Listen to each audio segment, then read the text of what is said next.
नमस्कार, स्वागत आहे तुमचं प्रगती इझी किचनमध्ये। आज आपण अगदी चमचमीत अशी वाटाण्याची भाजी कशी बनवायची ती बघणार आहोत। त्या पद्धतीने तुम्ही वाटाण्याची भाजी खाऊन बोर झाला असेल तर नक्की हा व्हिडिओ शेवटपर्यंत बघा। चॅनलला नवीन असाल तर चॅनलला सबस्क्राइब करा। यामध्ये आपण 2 चम्मच पीठ टाकून अतिशय चविष्ट अशी भाजी करणार आहोत। त्याच पद्धतीने याचा मसाला कसा बनवायचा ते सुद्धा बघणार आहोत। तर चला वेळ वाया न घालवता व्हिडिओला सुरुवात करूया। आता इथे मी 1 वाटी वाटाणा घेतलेले होते, रात्रभर भिजत ठेवलेले होते। हे वाटाणे जे आहेत आपल्याला कुकरमध्ये 3 शिट्ट्या होईपर्यंत आपल्याला बॉईल करून घ्यायचे आहेत। जर तुम्हाला जास्त बॉईल करायचे नसेल तर 2 शिट्ट्या होऊ दिल्या तरीही चालेल। तर इथे मी 3 कांदे घेतलेले आहेत, 1 टोमॅटो घेतलेला आहे, 4 ते 5 मिरच्या घेतलेल्या आहेत, 8 ते 10 लसूण पाकळ्या घेतलेल्या आहेत। तर यामध्ये आपल्याला कोणताही मसाला भाजायचा नाही आहे, अगदी झटपट अशी भाजी करायची आहे। त्याच पद्धतीने यामध्ये अजून काही टिप्स सांगणार आहेत, तर व्हिडिओ शेवटपर्यंत बघा। याची आपल्याला प्युरी करून घ्यायची आहे, तर तोपर्यंत आपण यामध्ये मसाला करून घेऊयात। इथे मी काश्मीरी लाल तिखट घेतलेला आहे साधारण 1 चम्मच, 1 चम्मच चिकन मसाला घेतलेला आहे, 1 चम्मच छोले मसाला यामध्ये टाकलेला आहे। त्याचप्रमाणे तुम्ही तुमच्या आवडीनुसार यामध्ये मसाले टाकू शकता। अर्धा चम्मच हळदसुद्धा टाकलेली आहे, 1 चम्मच पाणी टाकलेलं, 1 वाटी आणि व्यवस्थित हे मिश्रण जे आहे व्यवस्थित मिक्स करून घ्यायचं आहे आणि गरज पडल्यास यामध्ये पाणी टाकायचं आणि व्यवस्थित मिक्स करून घ्यायचं आहे।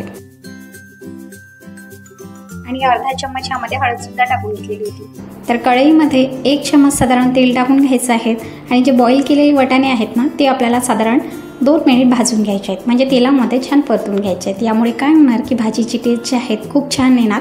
आणि यामध्ये अर्धा चम्मच मीठ टाकलेलं व्यवस्थित परतून घेतलेलं।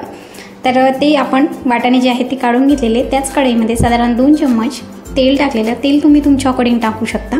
इथे मी मोहरी टाकलेली, अर्धा चम्मच तेजपत्ता टाकलेला आणि जी प्युरी करून घेतलेली होती म्हणजेच आपण पेस्ट करून घेतलेली होती कांदा टोमॅटोची ते सुद्धा टाकून घेतलेली आहे। तर मसाला जो आहे आपल्याला साधारण 2 ते 3 मिनिट होऊ द्यायचा आहे आणि त्यानंतर आपण जे तिखट वगैरे मसाला टाकून घेतलेली प्युरी करून घेतलेली होती ते यामध्ये टाकून घ्यायचे आणि व्यवस्थित आपल्याला परतून घ्यायचं आहे। तर भाजीची टेस्ट जी आहेत या प्युरीमुळे खूप छान येणार आहेत। जर तुम्ही त्याच पद्धतीने वाटाण्याची भाजी करत असाल तर एकदा याही पद्धतीने नक्की करून बघा। तर इथे मी साधारण 2 चम्मच बेसन पीठ घेतलेलं आहे, ज्यामुळे भाजीची टेस्ट अप्रतिम अफलातून अशी येणार आहेत।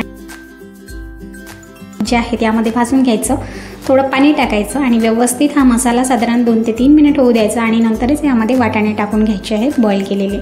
बघू शकता वाटाणे आपण टाकून घेतलेले आहेत आणि जो आहे तो पूर्ण मिक्स व्हावा म्हणून व्यवस्थित परतून घ्यायचं, साधारण 1 ते 2 मिनिट परतून घ्यायचं आणि नंतरच यामध्ये पाणी टाकायचं। पाणी आपल्याला लगेच टाकायचं नाही आहे, ज्यामुळे भाजी जी आहेत ना पांचट होते। त्यामुळे मसाल्यामध्ये व्यवस्थित वाटाणे होऊ द्यायचे आणि नंतरच यामध्ये आपल्याला पाणी टाकून घ्यायचं आहे। तर 1 उकळी जाऊ द्यायची आणि नंतरच आपल्याला यामध्ये मीठ टाकायचं आहे, साधारण 1 चम्मच। मीठ तुम्हाला अगोदर टाकायचं असेल टाकू शकता, पण इथे मी लास्टमध्ये टाकलेलं आहे आणि व्यवस्थित झाकून ठेवायचं, 1 वाफ काढून घ्यायची, नंतर आपण सर्व करूया। तर इथे कैरीचं लोणचं, काकडी आणि वाटाण्याची मस्त झणझणीत अशी भाजी, त्याचप्रमाणे पोळ्या आपण सर्व करून घेतलेल्या आहेत। बघू शकता मस्त अशी अगदी नवीन पद्धतीने भाजी करून दाखवलेली आहे।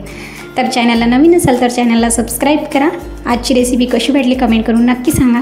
धन्यवाद।